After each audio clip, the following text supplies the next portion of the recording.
ज्येष्ठ के महीने में भगवान श्री राम से हनुमान जी की मुलाकात हुई थी, जिसके चलते इस माह के मंगलवार पर हनुमान जी पूजा का खासा महत्व रहता है। इसीलिए इस माह के मंगल की महिमा बढ़ जाती है। यह भी कहते हैं कि ज्येष्ठ मास के इस मंगलवार को हनुमान जी को अमरत्व का वरदान मिला था। इसी कारण ज्येष्ठ के मंगल को बड़ा मंगल और बुढ़वा मंगल कहते हैं। हनुमान जी के भक्तों के लिए यह दिन अत्यंत शुभ और मंगलकारी माना जाता है। खासकर लखनऊ, उत्तर प्रदेश की राजधानी में इन खास दिनों को एक महापर्व के रूप में मनाया जाता है। क्यों कहते हैं बुढ़वा या बड़ा मंगल, क्यों कहाते हैं बड़ा मंगलवार? महाभारत काल में कुंती पुत्र भीम को अपनी शक्ति और ताकत का घमंड हो गया था।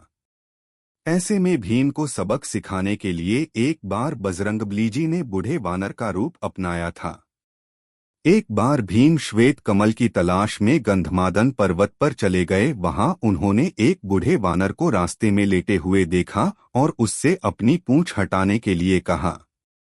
हनुमान जी ने कहा कि यदि तुम ताकतवर हो तो तुम ही हटा लो। भीम ने अपनी पूरी शक्ति से पूंछ हटाने का प्रयास किया, लेकिन नहीं हटा पाया। भीम का घमंड चूर चूर हो गया। जब यह घटना घटी थी तब मंगलवार था। इसीलिए इस मंगलवार को बुढ़वा मंगल कहा जाता है।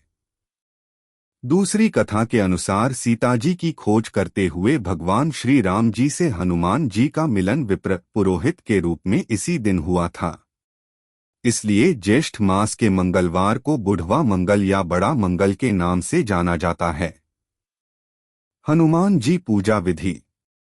प्रातः काल स्नानाध्यान से निवृत्त हो व्रत का संकल्प लें और पूजा की तैयारी करें।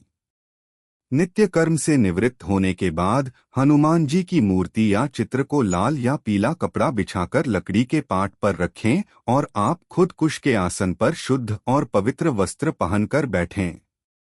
मूर्ति को स्नान कराएं और यदि चित्र है तो उसे अच्छे से साफ करें। इसके बाद धूप दीप प्रज्वलित करके पूजा प्रारंभ करें। हनुमान जी को अनामिका अंगुली से तिलक लगाएं, सिंदूर अर्पित करें, गंध चंदन आदि लगाएं और फिर उन्हें हार और फूल चढ़ाएं। अच्छे से पंचोपचार पूजा करने के बाद उन्हें प्रसाद या नैवेद्य भोग अर्पित करें। नमक, मिर्च और तेल का प्रयोग नैवेद्य में नहीं किया जाता है।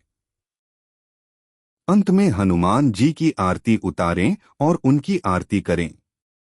उनकी आरती करके नैवेद्य को पुनः उन्हें अर्पित करें और अंत में उसे प्रसाद रूप में सभी को बांट दें।